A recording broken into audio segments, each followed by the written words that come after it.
Yeah, I know I'm like reviewing tons of fancy new EV cars by the week right now, but here is an actual break from all that because I wanted to pay homage to what I think is probably one of the OGs when it came to revolutionizing our roads with EVs today.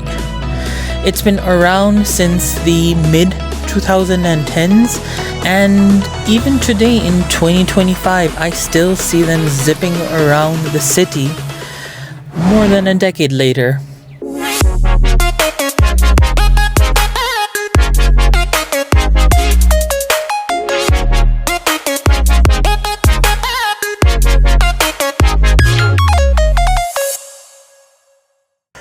And today with me I have the Mahindra E20 Plus, and I'll be going through all the specifications and technicalities of this car over the generations. So originally back in 2013, this car came with a 10 kilowatt hour battery. I know, tiny.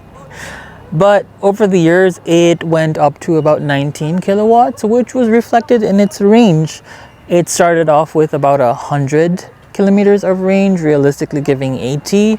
This one, being the E20 Plus, comes with a 19 kilowatt hour battery, which gives it a range of about 140 at the beginning. But today, over 20,000 kilometers later, this car still gives about 110 on a full charge. And as for the motor size, it started off with a 20 kilowatt motor that went up to about 30, and this one produces about 91 newton meters of torque. And top speed, if you are joking around, well, I did some researching and it did show me anywhere between 80 to 85 depending on the model year.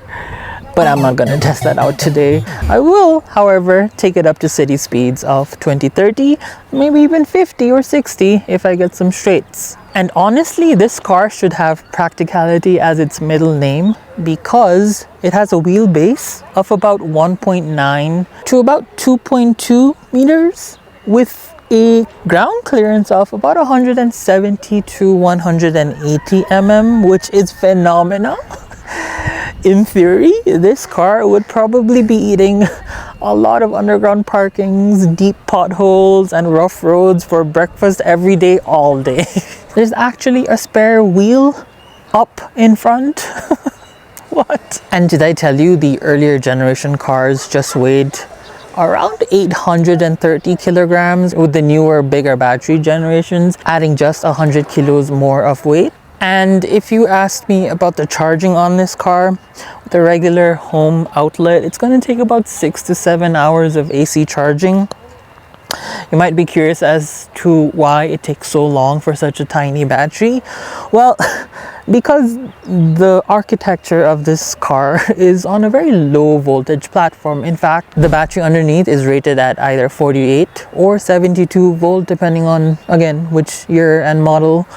And cars these days come on an average of about 400 volt architecture systems, with the fancy ones accepting 100 plus kilowatts of DC charge, being rated at around 800 volts. But if you are lucky enough to shell in some more money or have it nearby and you find a 10 kilowatt 32 amp 3-phase DC charger, this car can juice up 0 to 100 in just about 2 hours. Alright, that was a lot of numbers and stats and history.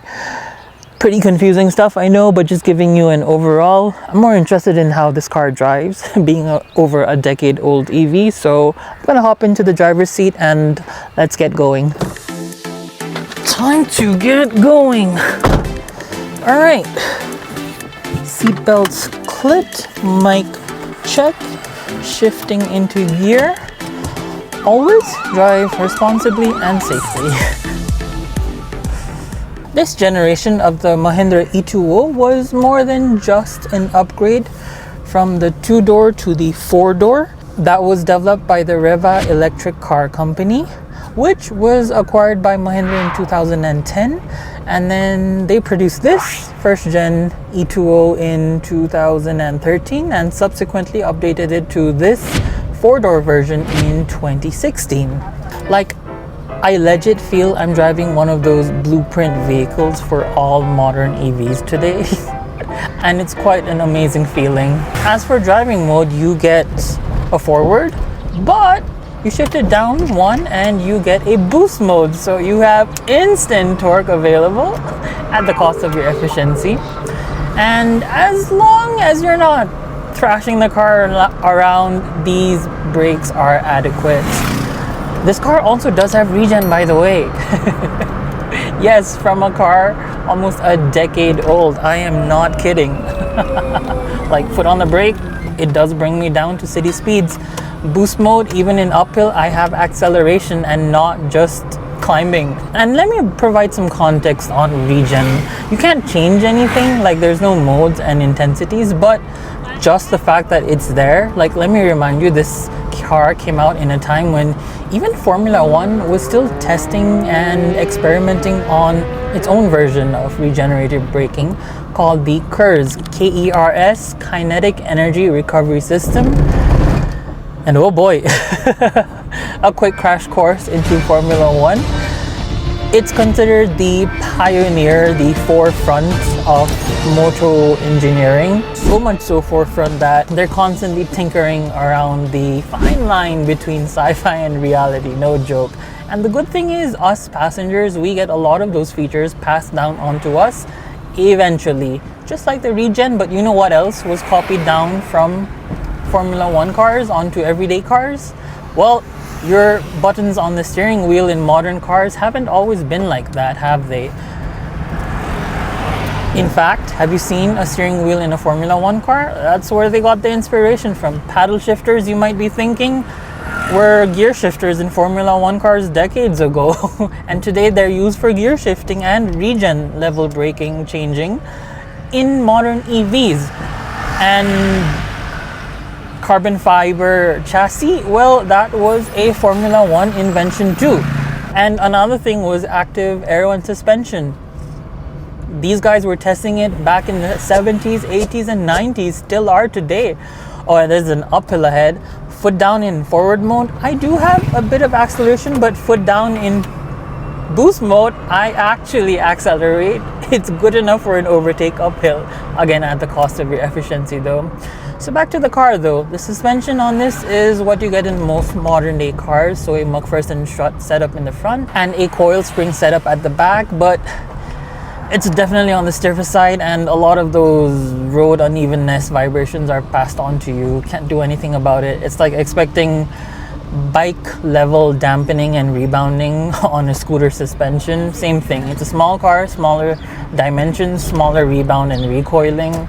I'm not gonna nitpick on this car too much on that. And because the battery pack is underneath, this car does feel well planted and safe, even at higher city speeds of 50 to 60. But the highlight of this car has to be the navigability. Like, I'm not kidding. You can't see the bonnet at all, but you know where it is.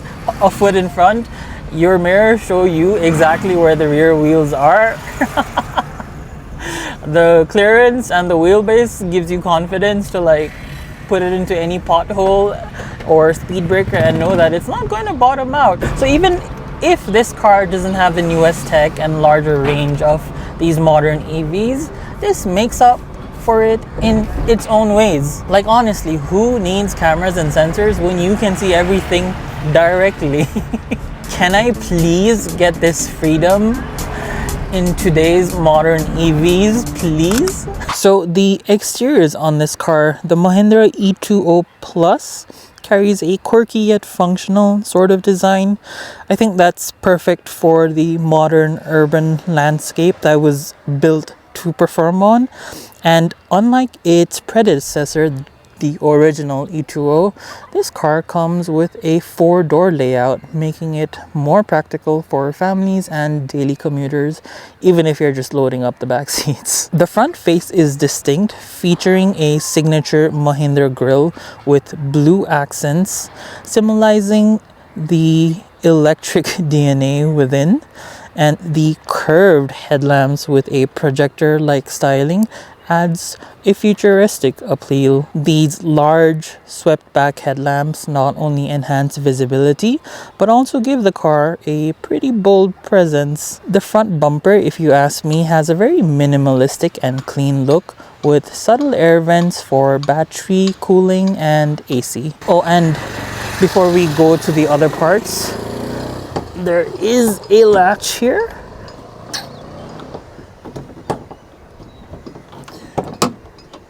It's a plasticky bonnet, but look at that, an entire actual size spare wheel.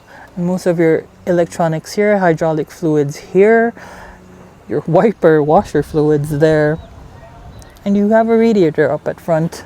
All right, closing that and coming to the side, you have a Mahindra Electric Plus badging there. Coming down to the wheels, it's a 165/60 R14s. So 14-inch rim in a nutshell. And this car actually has a Conti Ecos Contact 3 tire. So probably low resistance grippy tires. And the body is quite compact but tall looking, trying to maximize that interior space for sure. Then coming to the back, you have your charger port. And I think the one thing I love about this car is that its doors are still very wide, making ingress and egress super nice.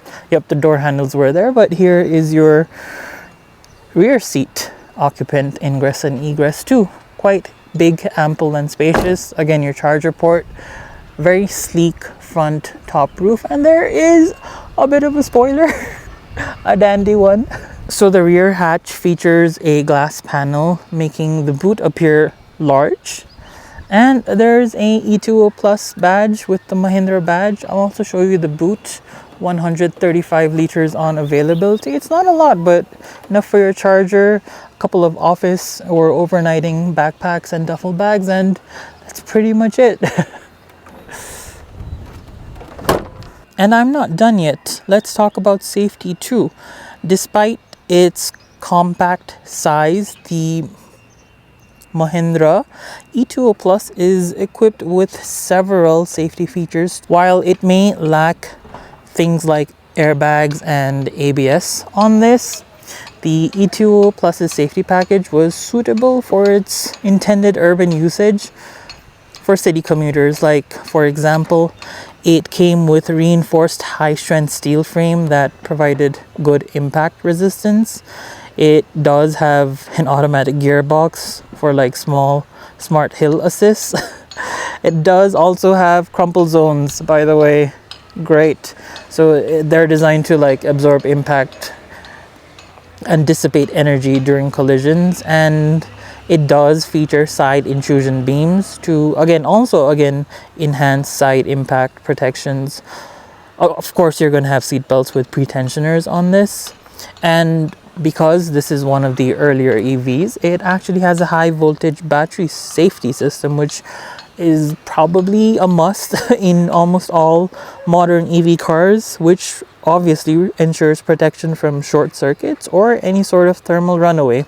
Cool, right? Okay, as for the interior on this car, big wide doors, tiny cubby here, a bit of well, this is a decade-old car, so more of that hard plastic language, a bit of that chrome new age design here. Small bottle holder with a band. Nice. And then this car does have an audio system, so the speakers are positioned down there. It has headlight adjustment. Yup, you heard that correct. These are the electronic mirror controls. And you have your push on off button here. On your right hand side of the steering wheel are your indicators, as well as your headlight controls. Very nice and easy. It's your horn, of course. And on your left hand side are your wipers. So yeah, that's pretty much it for your driver's seat. You do not get any telescopic or adjustable steering column, but you do get a manual adjustment of the height of the reach for your driver's seat, as well as something to adjust your incline angles. Oh, and down below is your charger flap opening, and here is what you pull, a tab pull here to open the bonnet in front. So starting the car, foot on the brake, push to start, and then that is your animation.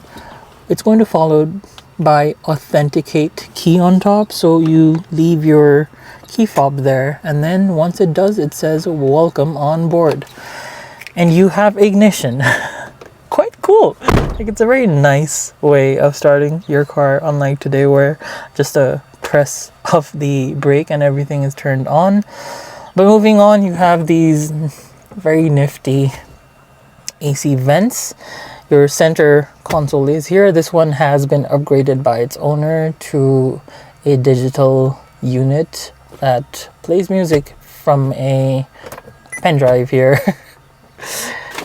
And here are your HVAC controls, air circulation, your hazard lights, your air direction, your fan speed, and your heater. This car does have a heater, unlike some of the newer hatchback EVs in town, right? But yeah, back into your driver's display. And for neutral, I'm not going to have a separate infotainment video on this because there's really not too much, but basically your state of charge, your distance to empty, this is just the infographic, your odometer 24,000, and on your right hand side, E-gen is regen, high is your efficiency, and basically that's a power gauge. If you're light-footed, there's going to be a bar that pops up at high efficiency. If you're very heavy-footed, that bar will go down to low all the way. Let me give you a quick example. So F stands for forward. The more I press the accelerator, the higher that goes. The more I press the brake, the more the regen bar comes up. And yes, it is a handbrake. All right, gear lever, B for boost, F for forward, N for neutral, and R1, and there's a button up here, by the way, for reverse. All right, I'm going to leave it in neutral. Basically, you're parked. There is a 12-volt socket down here and some cubbies here. Another small water bottle holder here, and on your passenger side, it's the same sort of hard plastic and a bit of cloth finishing with another cubby there, and your glove box is surprisingly quite big and deep. And up above, your car is equipped with sun visors. Oh, and a mirror. Surprise, I didn't know that. You also have grab handles for your passenger, your interior lights, and another sun visor that can be brought out here. Nice. And that's pretty much it. The back seat door handles are actually on top here. So you pull this out, very wide opening. Again, the same speaker and cloth finishing and electronic windows in a car from long ago. And your back seat, oh my god, I can't believe this. Look at this footwell room and this knee room. Am I even in a micro segment car? What? Like, my shoulder room and my headroom is pretty decent. I didn't expect this at all. You don't have any AC vents or anything back here, but flat, almost flat footwell.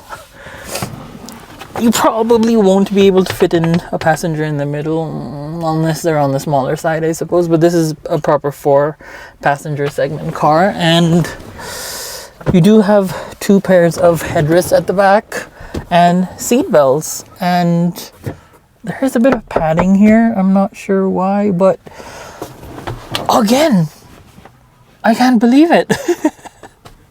This knee room at the back, what? Footwell room too. Like, I was not expecting this at all. The windows at the back are fairly upright and tall, so you get this very big and expansive feeling. Like, this car actually feels as big as a hatchback on the inside.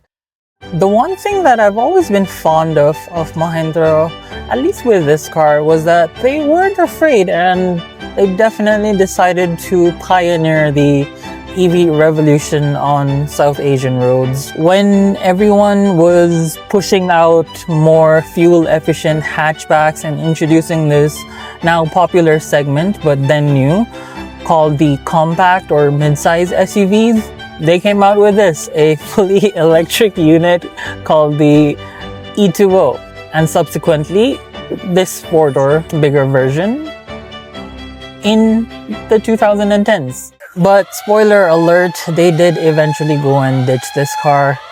They came out with a bigger sedan called the E20 and a subcompact SUV called the XUV100, which had a new generation released not too long ago that I reviewed, so check that out too. But you have to commend them for their effort. Didn't you find so many revolutionary features on this car that you see in modern day EVs? Like, please remember, when this car came out, so did the iPhone 5 and the Galaxy S4. So when we had our hands filled with those, this was already on the road. And you know what I find the most mind-blowing fact about this car today? I still find myself stuck behind one of these in traffic today in 2025. And it still manages to fit in these tight spots and zip, zap, zoom away in city traffic, leaving my personal much bigger EV in the dust. Like, come on, it's bloody 2025 and these cars still seem to be running fine. This one too, with almost 25,000 kilometers under its hood. And adding spice to the mix, in Kathmandu at least, there are a lot of alternatives to the E20, like the MG Comet, the Wuling Air, the Series Mini, the Leap T03, and even a bit bigger cars like the Tiago EV. But for some reason, I still see a humble handful of E20s driving around Kathmandu. And that I think is the testimony to how resilient and robust these EVs can get. Anyway, that's been me for this review of the revolutionary OG Mahindra E20. Do let me know down in the comment sections what you saw in this review that are still available on modern day cars and EVs. And I'll see you on the next one. Peace.